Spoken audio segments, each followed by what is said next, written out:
Pagpapatibay ng ugnayan ng Pilipinas at Singapore tampok sa pakikipagpulong ni Pangulong Ferdinand Marcos Jr. sa ilang high-ranking officials ng city-state. Solid 7 ang Senado muling mag-uusap kung saan block sasali ayon kay Senator Juan Miguel Mig-Zubiri. Ilang miyembro handang makipagtrabaho sa kahit kaninong grupo. Lahat ng mga lugar na napansin namin na talagang kailangan tanggalin yung mga linya at ayusin, ginagawa natin. In fact, there were instances pati yung mga telco facilities o internet facilities na napuputol because of our operations. We had to do it because at the end of the day, those are our poles. Public utilities na hindi maayos ang pagkakabit ng mga kable, planong patawan ng parusa. Metropolitan Manila Development Authority dismayado sa pagtrato ng HPG sa 2 tauhan na nag-escort ng isang senador. Paglagay ng sticker sa escort vehicles, di sinasadya para manlinlang ayon sa MMDA. Department of Justice naninindigang mabigat ang dahilan kaya ipinalipat ang kaso ni Apollo Kibuloy sa Quezon City. Pangingisda sa ilang barangay sa bayan ng New Washington, Aklan, ipinagbawal dahil sa oil spill.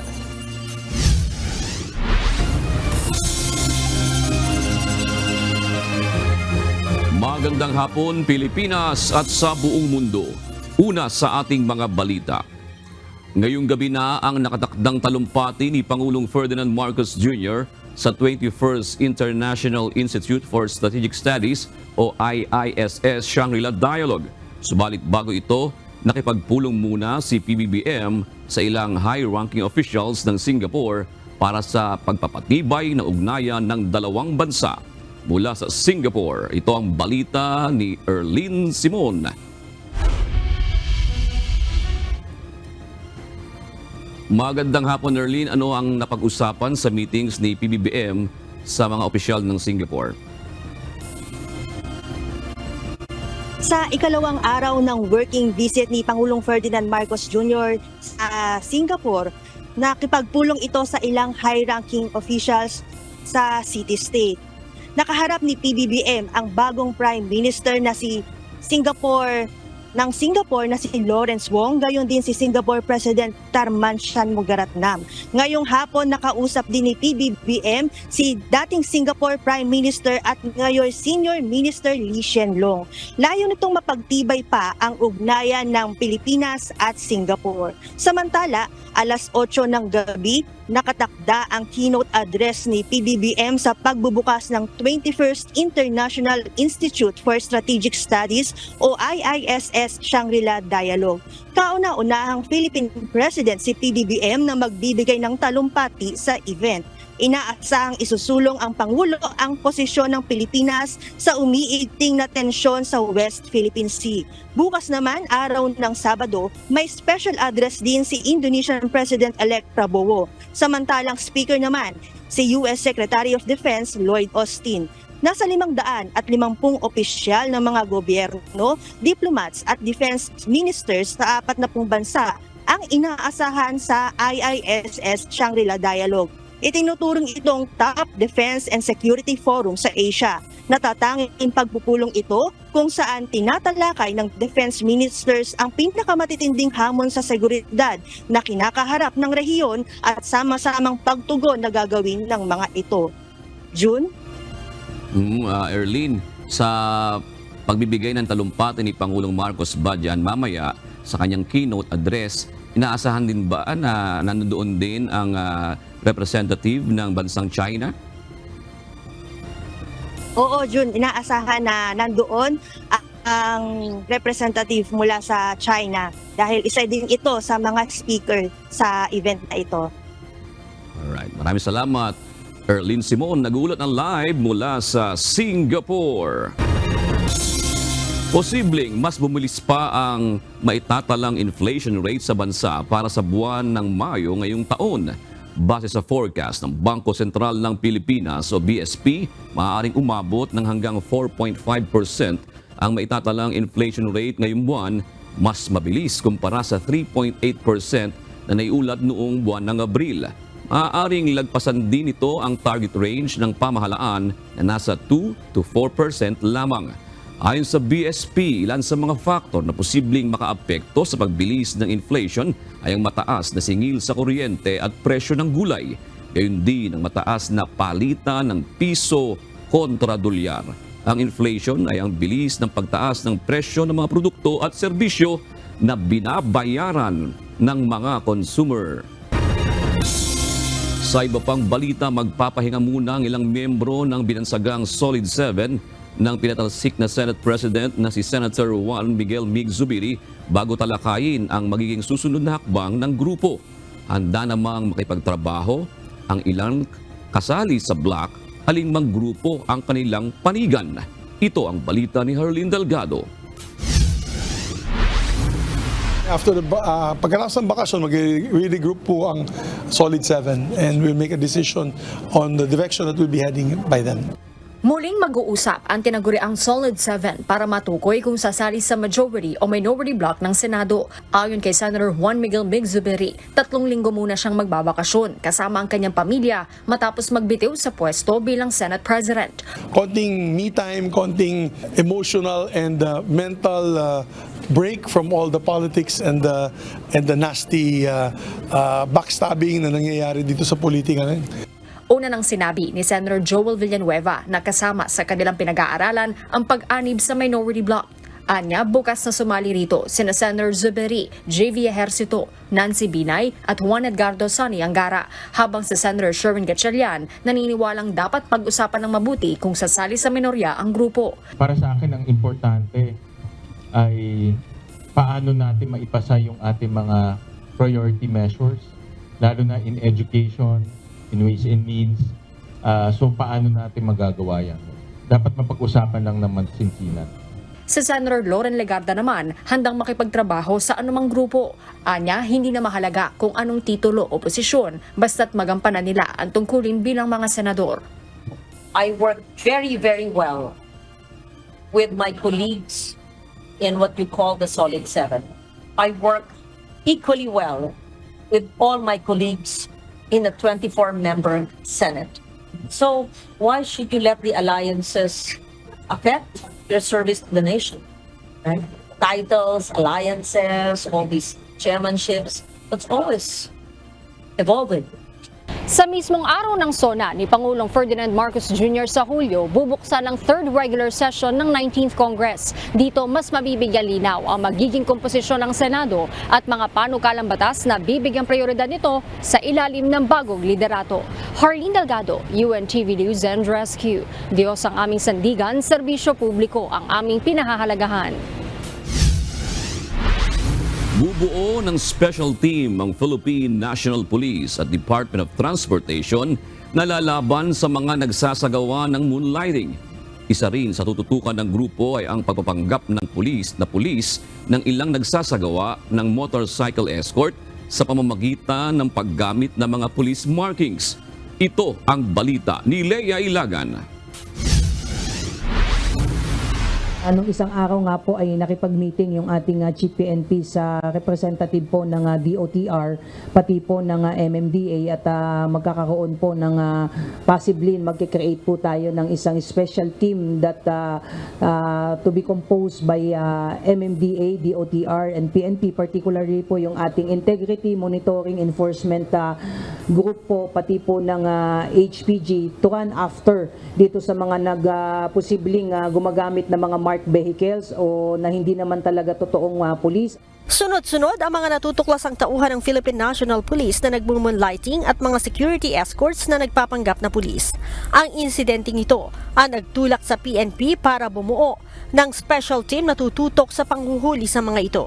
Ayon kay PNP Public Information Office Chief Police Colonel Jean Fajardo, baka kasama nila dito ang Department of Transportation at Metropolitan Manila Development Authority. We're just finalizing po yung guidelines na pamumunuan po yan. Maglalabas po ng guidelines yung ating Directorate for Operations. Sino-sino po ang mga units involved, particularly sa PNP. Definitely yung IMEG natin at Highway Patrol Group will be included in that team po. Isasama din ang Integrity Monitoring and Enforcement Group para naman sa mga pulis na nagsasagawa ng moonlighting. The primary intention kung bakit ang IMEG po ang ibibigay po natin, yung counterintelligence efforts po natin. Ang IMEG po talaga ang ginagamit natin. Of course, sila yung nandun sa intelligence side.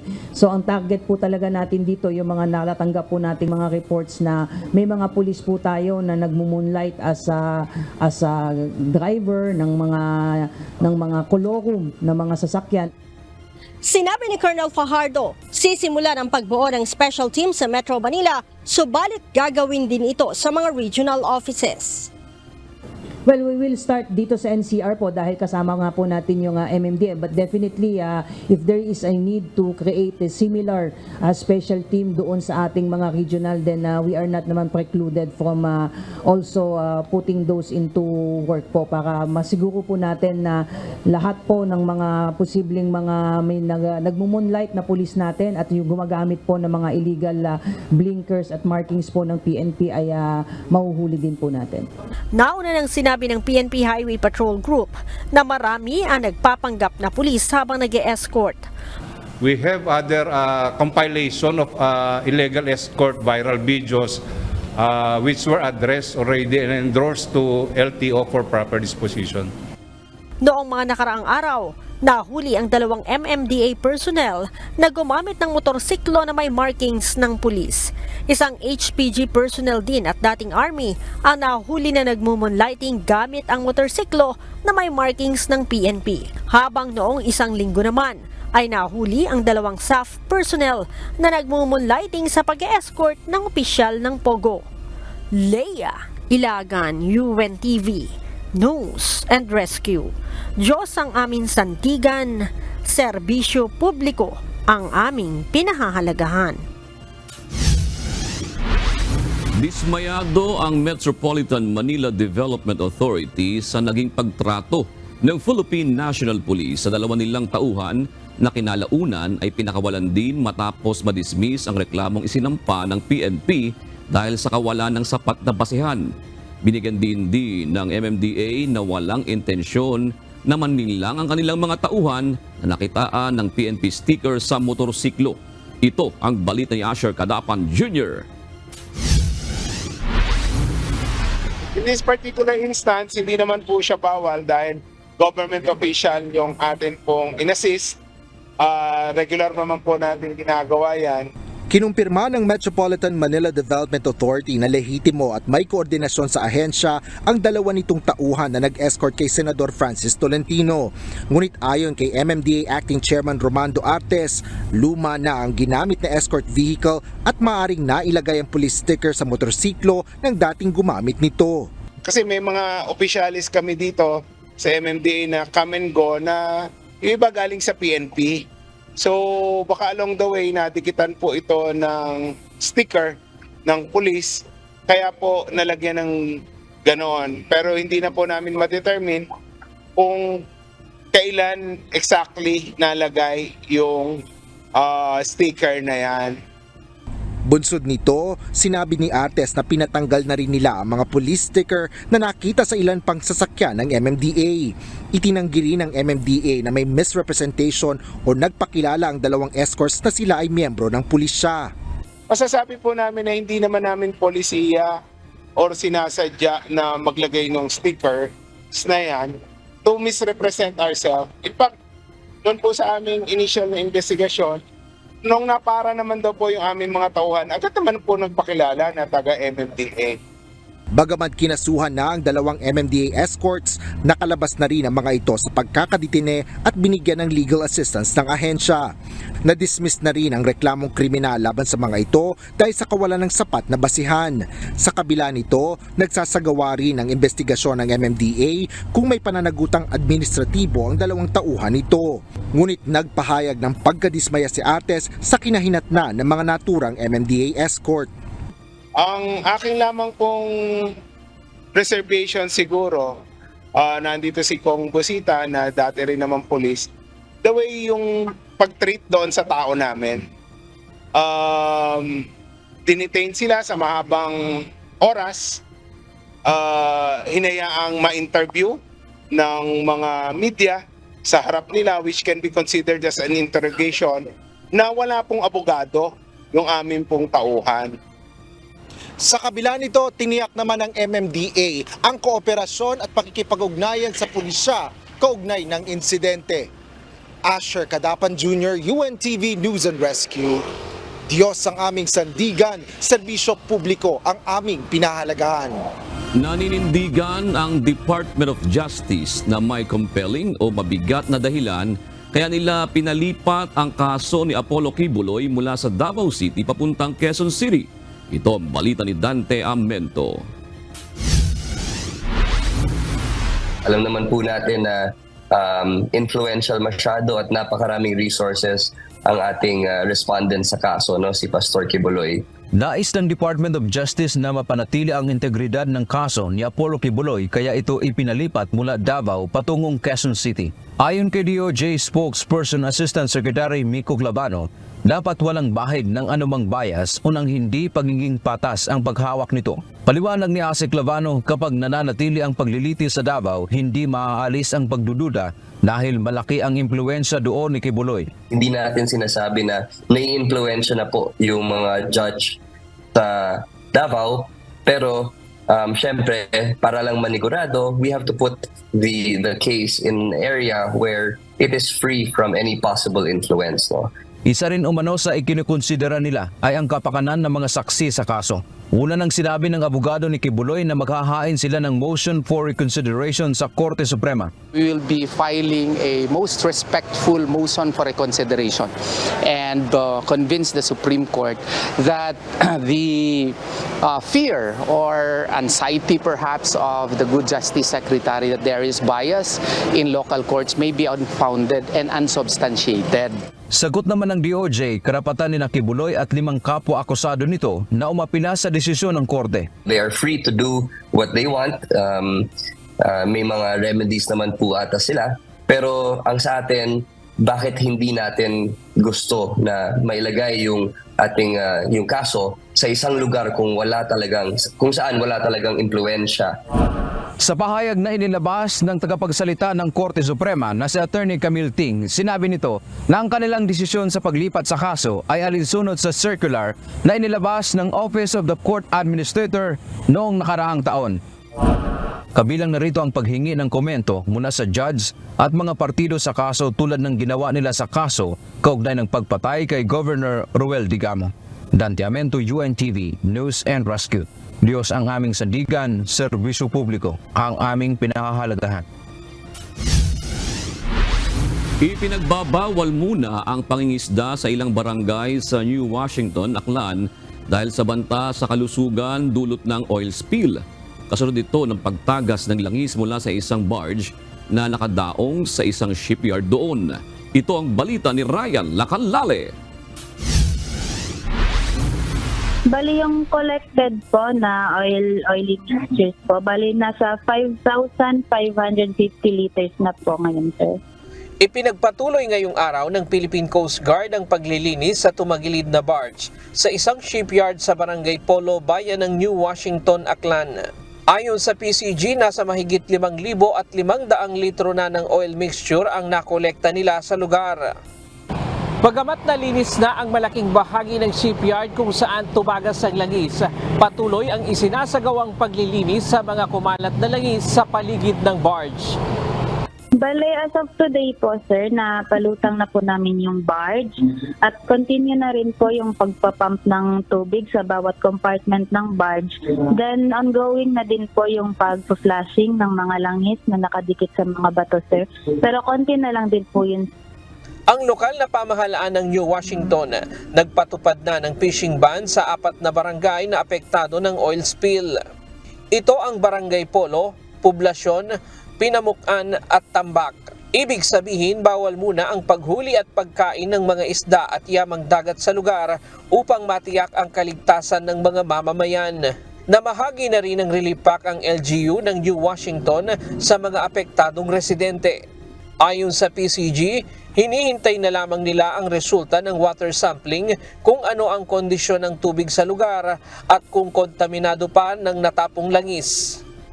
Yes po sir, nakapag-water sampling na din po yung B-Fire. Bale, as of now po, hinihintay na din po namin yung results po ng kinuha nilang water sampling sir.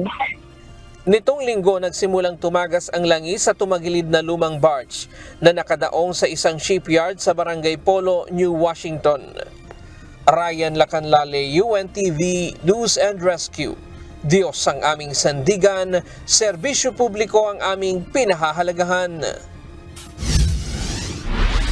Tiwala ang Department of Justice o DOJ na mabubuo ng pamahalaan ng Pilipinas sa pangunguna ng Office of the Solicitor General ang environmental case laban sa China. Ang kasong ito ay dahil na rin sa pinsala na idinulot ng China sa West Philippine Sea tulad ng pagsira ng coral sa lugar.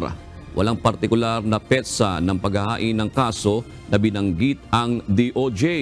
Noong nakarang taon, una nang sinabi ng DOJ na pag-aaralan ng gobyerno ang pagsasampa ng kaso sa China. Subalit kailangan ng masusing pag-aaral at sapat na ebidensya para mapatunayan ang mga alegasyon ng Pilipinas. We have to be able to strengthen our position, our stance, in such a way that it will hold the scrutiny of whatever international tribunal we decide to go through. Itinuturing na matagumpay ng mga Pilipinong mangingisda ang pagpapalaot nila sa West Philippine Sea sa kabila ng ipinatutupad na unilateral fishing ban ng China. Nasa 20 maliliit na bangka na sumama sa fishing expedition sa Zambales kahapon ang ligtas na nakabalik na kaninang umaga. May ilang grupo rin ang nakibahagi, kabilang ang mga kinatawan ng Makabayan Block ng Kamara. Ayon sa pambansang lakas ng kilusang mamamalakayan ng Pilipinas, liban sa matinding pagtutol sa fishing moratorium, nananawagan din sila ng total demilitarization ng West Philippine Sea.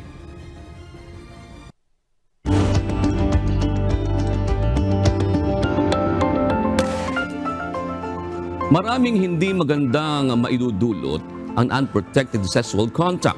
Ang isa na rito ang pagkakaroon ng sexually transmitted diseases gaya ng Human Immunodeficiency Virus o HIV. Kaya paalala ng espesyalista, umiwas sa pakikipagtalik sa kaparehong kasirian at iba yung pag-iingat upang hindi dapuan ng virus na nagpapahina ng immune system. Ito ang balita ni Kitchi Cipriano. Pinapahina ng sakit na Human Immunodeficiency Virus o HIV ang immune system. Oras na ito ay makapasok at kumalat na sa katawan ng tao. So HIV is Human Immunodeficiency Virus. So doon pa lang sa pangalan makikita natin na isa siyang mikrobyo. Isang mikrobyong maliit, virus. Kasi mga mikrobyo may mga mas malalaki ng konti, mga bacteria. May virus, yun yung mikrobyong maliit. Human, inaapekto tayong mga tao. Immunodeficiency, pinapahina yung immune system natin. At isa siyang virus na gumagawa ng lahat ng yun. Pag yung virus na yun nakapasok sa atin, sa isang tao, yun ang tinatawag na HIV infection. Ibig sabihin, nagsisimula na yung virus na magpalaganap sa loob ng katawan. Naihahawa ang virus na ito sa pamamagitan ng pakikipagtalik sa kaparehong kasarian at mas tumataas rin ang tsansang magkaroon nito dahil sa pagkakaroon ng multiple partners o pakikipagtalik sa iba't ibang tao. Ang HIV nakukuha yan first and foremost through sexual contact, sa pagtatalik, and especially kung risky sex, So lalo na sa mga lalaki na nakikipagtalik sa ibang lalaki o kahit lalaki na, papalit-palit ng mga babae and maraming nakikipagtalik sa kanya, that increases the risk of having HIV. Ipinaliwanag ng espesyalista ang kahalagaan ng edukasyon upang magkaroon ng tamang kamalayan sa sakit na HIV at habang maaga ay mabigyan ng sapat na medikasyon at maiwasan ang mga paglala nito at matuldukan ang stigma at prejudice na nakapalibot sa HIV. Education will really help Importante natin na malaman na yung HIV hindi na siya death sentence, no? Dati oo, pero ngayon hindi na. May gamot na tayo, hindi pa siya cure, but it can be controlled just like diabetes, high blood pressure. At marami na rin tayong preventive measures. Yun, syempre yun yung pinaka-importante, na huwag sana ma-expose or mahawa sa HIV. At para sa iba pang impormasyon ukol sa HIV, inaanyayahan namin kayong manood ng programang Doctors on TV ngayong linggo, alas 7 ng umaga, dito lang sa UNTV. Kichi Cipriano, UNTV News and Rescue. Diyos ang aming sandigan, serbisyo publiko ang aming pinahahalagahan. Naitala na ng Department of Health ang kauna-unahang kaso ng nasawi dahil sa paggamit ng vape. Ayon sa DOH, isang 22-year-old na lalaki ang nasawi sa heart attack bunsod ng severe lung injury o malalang sakit sa baga na iniugnay sa 2 taon itong paggamit ng vape. Base sa report ng DOH, sinasabing walang comorbidity ang nasabing pasyente na isinugod sa emergency room ng isang ospital noong 2023. Sa loob ng 2 taon, araw-araw umano itong humihit-hit ng vape na naging dahilan ng pagkakasakit nito sa baga. Muling ipiniliwanag ng DOH na ang electronic cigarette at vape ay nakapagpapataas ng risk para ma-develop ang acute myocardial infarction o heart attack, gayon din ang stroke. Kaya naman payo ng mga health experts sa publiko, itigil na ang paggamit ng mga tobacco products na may masamang epekto sa kalusugan. Hindi pa tapos ang reklamo sa 2 tauhan ng Metropolitan Manila Development Authority na nahuling gumamit ng motorsiklo na may markings ng pulis sa pagbibigay ng escort sa isang politiko. Ayon sa Philippine National Police, magpapatuloy ang pagdinig laban sa mga ito kahit pinalaya na. Ito ang balita ni Leia Ilagan. Hindi naman po natin masasabi po na insufficiente po yung ebidensya, but pinapaklear po ng prosecutor. Kaya po binibigyan din po ng pagkakataon din po yung Highway Patrol to support po yung kasong isinampa po sa kanila, dahil nga po ang naging basihan nga po nila ay yung sticker po na yun lang yung basihan nila kung bakit sinasabi po nila na maaring ito po ay papasok po doon sa Article 177. Kinumpirma ng Philippine National Police na pinalaya ng piskalya ang 2 Metropolitan Manila Development Authority personnel na nahuli dahil sa paggamit ng motorsiklong mayroong markings ng pulis. Ayon kay Philippine National Police Public Information Office Chief Police Colonel Jean Fajardo, pinalaya ito para sa mas masusing investigasyon. Gayunman, hindi pa aniya lusot ang mga ito sa reklamo. Ang naging basihan po ng pagkakahuli po sa kanila, binabasa ko po itong mga papeles na ibinigay po ng Highway Patrol because they were flagged down because nakita po yung police markings doon po sa motor shield po nung 2 pong MMDA at maging doon po sa gilid po nung top box. Makikita niyo po yung meron pong mga box po doon sa likod at sa gilid na may nakalagay pong markings po na police. Sinabi din ni Colonel Fajardo na handang mag-imbestiga ang PNP sakaling may mali sa paraan ng pagdetene sa MMDA personnel. So aalamin po natin yan, sir, at kung mali po yung naging aksyon po, kung meron pong naging pagkukulang po yung mga tauhan po ng Highway Patrol, ay bukas po tayo sa pakikipag-usap sa MMDA at pwede rin po natin itong pa-explain doon po sa mga supervisor po nitong mga nag-handle po ng case. At kung meron man pong nagkaroon ng pagkukulang, pagmamalabis, ay open po ang PNP para ito po ay disiplinahin at imbestigahan po kung meron mong ganitong mga allegations po. But yung pong pagkakakulong po sa kanila, ang naging basihan nga po yun ay nahuli nga po sila for violation nga po ng Article 177 and Article 179 po. Sinagot din ni Colonel Fajardo ang mga pahayag ni Senator Tolentino kaugnay sa pag-aresto sa 2 MMDA personnel. Paglilinaw ni Colonel Fajardo, wala siyang nabanggit sa press conference noong Webes kaugnay sa 2 nahuling MMDA personnel. With due respect po sa ating kagalang-galang po na Senator Tolentino, kung siya po ay na-offend in any way, ako po ay humihingi po ng ng paumanhin, pero wala po tayong intensyon na i-drag po siya dito po sa issue na ito. In fact, katulad ng sinabi ko po, ang topic po natin kahapon about po doon sa dalawang individual, isang pulis at dating miyembro po ng AFP, na sinasabi po natin na nasampahan po natin ng kaso na violation po ng Article 177 at Article 179, no, yung po yung usurpation of authority at yung pong improper or illegal use of police uniform and insignias po. But just the same, just to clear po, there was no mention about sa MMDA. Ngayong Biyernes lamang aniya siya unang nagsalita ukol dito dahil wala pa siyang impormasyon noong Huwebes na may naaresto ang HPG na MMDA personnel. Leia Ilagan, UNTV, News and Rescue. Diyos ang aming sandigan, serbisyo publiko ang aming pinahahalagahan. Maglalaan ang Metropolitan Manila Development Authority o MMDA ng lay-by area o silungan para sa mga motorcycle rider ngayong tag-ulan. 14 na motorcycle lay-by ang bubuksan sa iba't ibang major thoroughfares gaya ng EDSA, Commonwealth Avenue, Rojas Boulevard at C5. Target na simulang buksan ang mga ito sa Hunyo para sa kapakanan at kaligtasan ng mga nagmomotorsiklo. Bukod pa silungan, magtatayo rin ang MMDA ng repair shops para sa mga motorsiklo at bisikleta na maaaring magamit ng libre. Nagpaalala naman ang MMDA sa mga motorcycle rider na ipinagbabawal ang tumigil sa ilalim ng mga overpass o footbridge kahit umuulan. Bagaman papayagan lang nila ang magpalit o magsuot ng kapote. Ngunit kung magpapatila ng ulan ay dapat maghintay sa mga lay-by area o iba pang kaukulang lugar. Isinusulong sa Kamara ang panukalang magpapataw ng parusa sa mga public utility company na may nakalaylay at salasalabat na mga kable at kawad. Bukod sa eyesore, banta rin ito sa kaligtasan ng mga mamamayan dahil maaaring pagmulan ng aksidente. Ito ang balita ni Ross Salicos.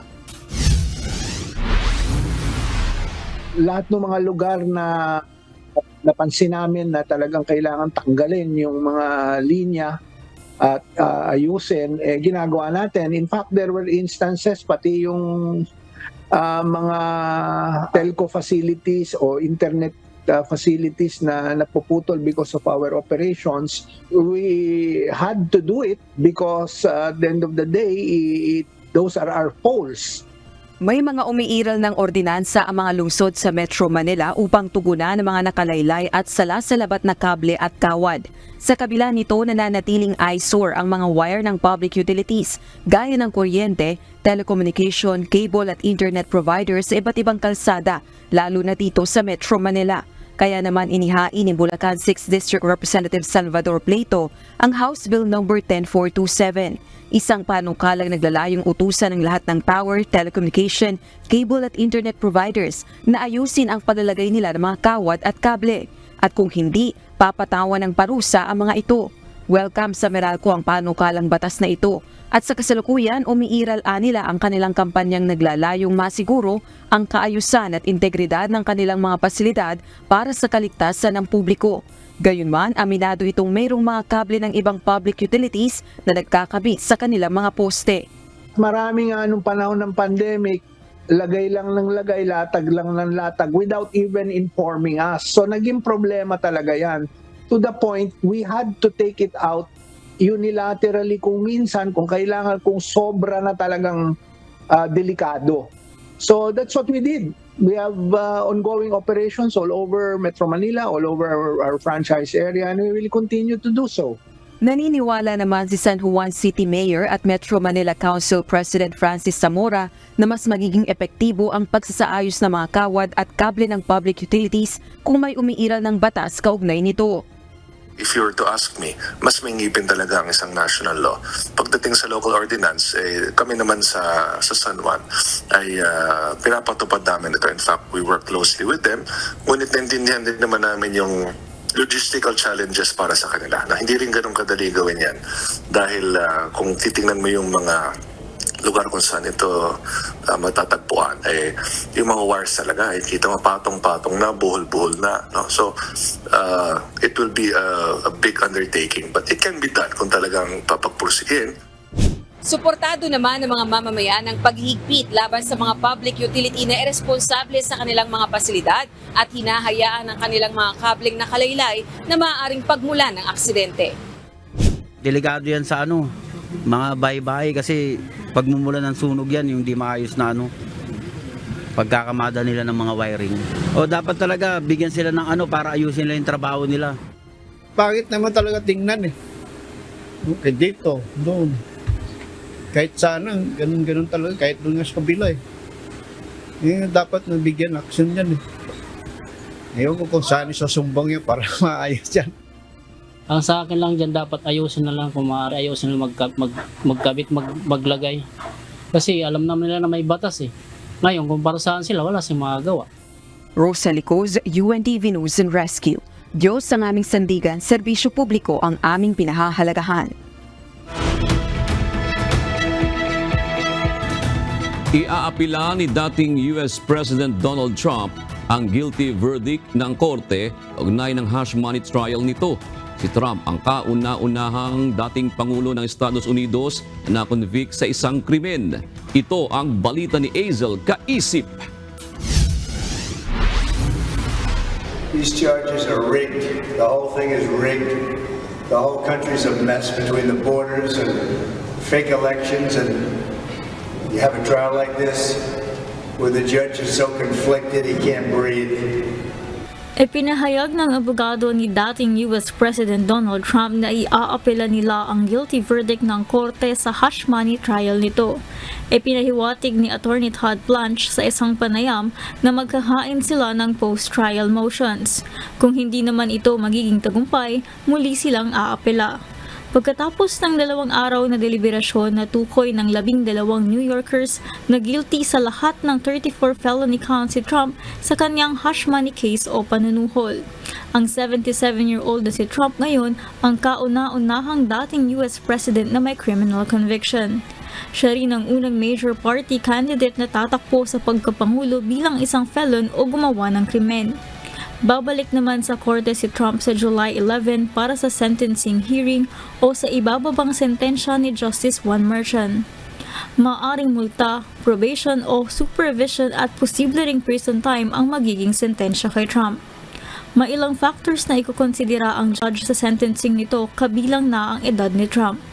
Matipid naman ang pahayag ng White House kaugnay ng Trump verdict.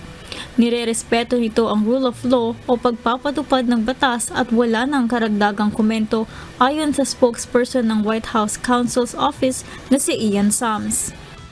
Samantala, sa tanong kung makakatakbo pa ba bilang US President si Trump, walang panuntunan sa US Constitution na humaharang sa mga kandidato na may criminal record. Gayunman, dahil sa guilty verdict, maaaring makaapekto ito sa resulta ng November 2024 presidential election. Hazel Kaisip, UNTV News and Rescue. Diyos ang aming sandigan, serbisyo publiko ang aming pinahahalagahan. Apektado na rin ng nararanasang tagtuyot sa bansa ang produksyon ng gatas. Ayon sa Dairy Confederation of the Philippines, hanggang 20% ang ibinaba ng milk production ngayong taon. Ito ang balita ni Harry Lagan. Medyo apektado dahil pag mainit, siyempre hindi komportable yung mga hayop, mahirap maggatas. Mga siguro nasa 10 to 20% bumaba siya. Dahil sa tindi ng init ng panahon busod ng El Nino, natutuyo na ang mga damo na siyang karaniwang pagkain ng mga alagang hayop na pinagkukunan ng gatas. Ayon kay Dairy Federation of the Philippines President Danilo Fausto, nagkakasakit na din ang ilan nilang ginagatasang mga alagang baka dahil sa sobrang init ng panahon. Kinakain na silage at saka yung mga damo dahil natuyo, so yung nutrition ng kinakain ng mga hayop bumaba. So you will now be dependent sa commercial feeds, which is expensive. Pagka mainit, mapayat, hindi makakain, walang nutrition, hihina ang katawan, mas madaling dapuan ng sakit. Sa ngayon, kakaunti pa talaga ang napoproduce na produksyon ng gatas sa Pilipinas at nasa 3.3 million metric tons ang nagiging konsumo sa bansa taon-taon. According to the Philippine Statistics Authority, nasa 30,000 metric tons lang ang production ng buong Pilipinas, less than 1%. Isa si Luz Biminda Giyangan na taga San Antonio, Quezon na natulungan ng National Dairy Authority na makapag-produce ng gatas galing sa inahing kambing. Anya, noong una nahihirapan silang mag-alaga ng imported na kambing dahil sa sobrang init ng panahon at sanay ang mga ito sa malalamig na lugar. Ngunit dahil sa sipag at tiyaga ay naparami na nila ang kanilang mga alaga at nasa 100 hanggang 120 liters ang nakukuha nilang gatas kada araw. Mainit yung climate, so from malamig sila na climate, so medyo namayat yung kambing, pero dahil sa aming sipag at pag-aalaga ng mabuti sa mga alaga, napaganda rin namin siya at ngayon nga ay dumami na siya. Ayon pa kay Fausto, ang nakikitang solusyon ay ang pag-i-import ng inahing alagang baka para dumami ang produksyon ng gatas sa bansa. Ang daming natutulungan yan. Kung bibigyan mo ng kalabaw o baka na ginagatasan ng isang farmer, baka wala nang mahirap kasi kumikita sila sa gatas lang mga 10 to 15,000 sa buwan. Hari Ilagan, UNTV, News and Rescue, Diyos ang aming sandigan, serbisyo publiko ang aming pinahalagahan. May handog na libreng sakay ang LRT2 bukas, araw ng Sabado, June 1, para sa lahat ng mga kawani ng Maritime Industry Authority o Marina. Mag-uumpisa ang libreng sakay mula alas 7 hanggang alas 9 ng umaga.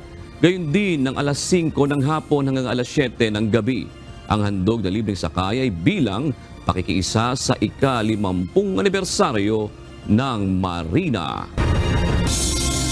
Nagbabala ang Department of Health sa publiko laban sa pagkalat ng mga sakit na maaaring maging laganap lalo na ngayong panahon ng transition sa tag-ulan. Nagbigay din ng ilang tips ang kagawaran para mapalakas ang resistensya o immune system. Ito ang balita ni Jed Neresina. Huwag tayong maging wild ngayong panahon ng tag-ulan. Water and foodborne diseases, influenza-like illnesses, leptospirosis at dengue o wild. Ito ang ilan sa mga sakit na maaaring makuha ngayong panahon ng tag-ulan. Nagpaalala ang Department of Health o DOH sa publiko na mag-ingat sa mga ito lalo na't opisyal nang idineklara ng Pag-asa ang pagsisimula ng tag-ulan. Sinabi ni Assistant Secretary Albert Domingo, ang waterborne at food disease ay karaniwang sanhi ng pagkain o inumin na kontaminado ng bacteria, parasites o viruses. Yung mga tubig na iniinom natin, siguraduhin nating malinis at pwedeng inumin kasi dyan nagsisimula yung gastroenteritis. Para makasiguro, aniya, pakuluan ang tubig ng 2 minuto at palamigin tsaka ito maaari ng inumin. Dahil sa panahon ay karaniwan din ang ubo at sipon na kasama sa influenza-like illnesses. Ayaw natin na tayo ay mahawa sa COVID, pero hindi lang COVID ang nagiging dahilan ng ubot sipon. Nandiyan yung ubot sipon na umiikot-ikot, yung ating influenza, yung mga normal lang nasa paligid natin. Para maiwasan ito ay magsuot ng face mask at siguraduhin maghugas ng kamay. Pinaalalahanan din ng health official ang mga tao na iwasan ang paglusong sa tubig baha sa darating na tag-ulan. Leptospirosis, yung lepto, nakukuha po yan kapag lumusong sa baha. Bakit? Doon sa tubig baha, nandun yung mikrobyo na galing sa ihi, kadiri no, ng ating mga daga. Kasama sa mga sintomas nito, ang lagnat, panginginig, conjunctival suffusion, sakit ng ulo at jaundice. Panghuli ay ang dengue na nakukuha sa kagat ng lamok na may dala nito. Kaya payo ni Asek Domingo na huwag hayaang magkaroon ng lugar na maaaring pamugaran ng mga lamok. Siguraduhin itaob at takpan ang mga pwede nitong pamahayan. Patuloy ang maigting na pagpapaalala ng DOH sa publiko dahil mahirap ang magkasakit kung saan apektado rin ang pagtatrabaho ng ating mga kababayan. Gaya na lang ni Clarissa na nababawasan ng sweldo na dapat para sa mga gastusin sa bahay ay napupunta na lang sa mga kailangan niya kapag siya'y nagkakasakit. Kasi instead na nakalaan na yung pera na to para sa isang bagay, napupunta pa sa mga gamot, sa daily expenses mo kapag ka nagpupunta ka sa clinic or hospitals, ganyan. So financially adjustment, nagkakaroon tayo ng ganun. Let's say, etong 1.5 na to, nakalaan na to for, for internet, nawawala pa. So nagkakaroon ka ng adjustment dyan, dumadating yung time na kailangan mong mangutang, kailangan mo na gumawa ng extra hassle, side hustle para doon. Pero kung nagkakasakit ka, hindi naman enough din yung 24 hours para ipagtrabaho mo na lang ng ipagtrabaho. Kaya payo ni Asek Domingo na maigi ang pagkain ng mga masusustansyang pagkain at maayos na tulog upang mapalakas ang katawan laban sa mga sakit. Ang mga prutas at gulay ay nakakataas po naturally ng immunity. Hindi natin kailangan bumili ng supplements, hindi natin kailangan mag-vitamins. Tayo ay kumain ng wasto, prutas at gulay. Konti lang po ang karne, wag maalat, wag matamis. Tayo ay matulog ng 6 to 8 hours as much as possible. Paalala sa publiko na palakasin ang immunity dahil sa paraang ito ay makakaiwas tayo sa anumang sakit gaya ng wild diseases. Jeb Neresina, UNTV News and Rescue. Diyos ang aming sandigan, serbisyo publiko ang aming pinahahalagahan. Nagpaabot ng pagbati si Pangulong Ferdinand Marcos Jr. para sa pagdiriwang ng ika-46 na taong karawan ngayon ni Vice President Sara Duterte. Sa isang mensahe, sinabi ng Pangulo na pinalakas na ng sipag at pagmamahal sa bayan ni VP Sara ang ating mga kabataan at mga guro. Hiniling din ng Pangulo kay VP Sara na ipagpatuloy nito ang isang matatag na edukasyon sa ilalim ng bagong Pilipinas. Kasama rin sa nagpaabot ng pagbati sa karawan ng Vice Presidente ang Presidential Communications Office. Hilingin ng PCO ang mabuting kalusugan at tagumpay para kay VP Sara para sa mga susunod pang taon ng kanyang paglilingkod sa bayan.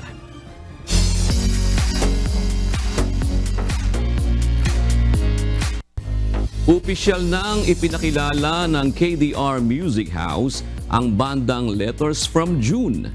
Pinakabagong exclusive recording artist ng KDR Music House na handa ng magdala ng mga bagong awitin na magpapasaya sa ating damdamin. Ang kanilang debut song na pinamagatang Bituin, gagamiting theme song sa kaabang-abang na 13th edition ng Wish Date na gaganapin naman sa Araneta Coliseum sa June 30. Ito ang balita ni Gladys Tuwabi.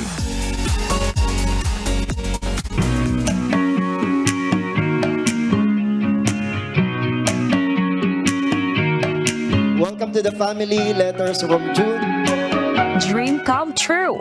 Para sa bandang Letters from June ang madiskubre at maging bahagi ng KDR Music House. Focus ng pinakabagong 6-member pop rock band ang paggawa ng alternative, mellow at cosmic sounds. We focus more on not really sad songs, but songs that most people can relate to. Yeah, as a band, we're, I think, very diverse with all the emotions that we can convey with our music. Sa ginanap na ceremonial signing nitong Miyerkules, May 29 sa La Verdad Christian College sa Caloocan City, ipinahagi ng grupo ang kanilang pasasalamat sa Big Break na kanilang natanggap at kung ano ang kwento sa likod ng pangalan ng kanilang grupo. Performing in the Wish Bus was the biggest dream. Na parang we asked ourselves po one time na, guys, what's our goal? Tapos biglang all of us agreed na Wish Bus.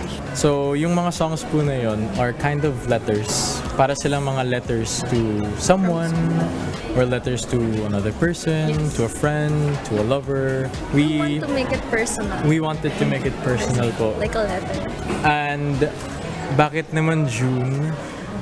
Actually, all of us have different interpretation of the June. Pero for me po, June kasi I love rain. So June is transition. It's a transition from sunny to rainy. Tapos parang ang sarap makinig sa mga mellow music pag maulan. Masarap pakinggan yung between pag maulan. Nabig-ubing nila, nabig, naghihintay. iniisip kong maibabalik ang mga oras na naubos sa'yo. Kasabay ng opisyal na pagpapakilala ng KDR Music House sa banda, ipinamalas na rin ng grupo ang kanilang debut song na pinamagatang Between, na umiikot tungkol sa pag-ibig at pananabik. It's a letter saying na how much you appreciate and how much you view that person as your between. Pero what happens if that between that you always give and give doesn't give anything back to you? At ang mas kapanapanabik, ang awiting Between ang siyang magiging theme song sa 13th edition ng Wish Date na mapapanood sa Araneta Coliseum sa June 30. It feels so surreal having Between in the next Wish Date. Kasi po, parang one of our biggest goals in music is to have our song in a film or kahit short film lang or parang ang ganda na meron kang visual representation of your song. Ngayong nakikita na ng grupo ang bunga ng kanilang pagsisikap at unti-unti nang natatamasa ang pinapangarap nilang tagumpay. Nais nilang ibahagi sa mga tao at kapwa-artist na nagsisimula pa lamang na ipagpatuloy lang ang paggawa ng mga awitin at ipaglaban ang pangarap.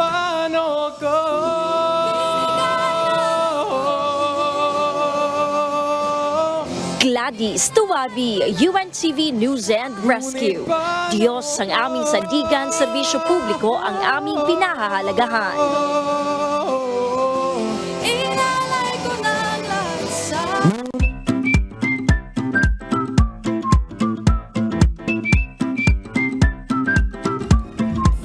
Narito naman po ang ating mga kausi ngayong araw po ng Biyernes. Happy viewing po at shout out at happy weekend na rin po kay John Michael VP Rosanes, Barbara Tipay, Robert Vicente, and din po kay Ravenal De Castro, Raisin Gomez, at Arthur Gonzaga.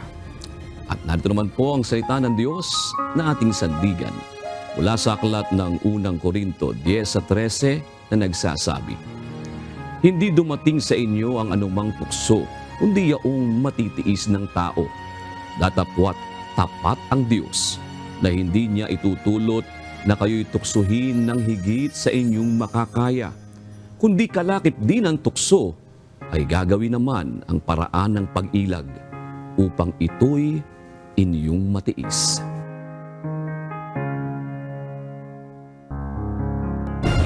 At yan ang kabuuan ng ating balitaan ngayong gabi. Aming inilahad ng buong katapatan kung paano namin nasaksihan. Kayo po ay makapagtitiwala na ang aming nakita at narinig ang aming ibinabalita. At dito po sa UNTV, Diyos ang aming sandigan, serbisyo publiko ang aming pinahahalagahan. Magandang gabi po at happy weekend.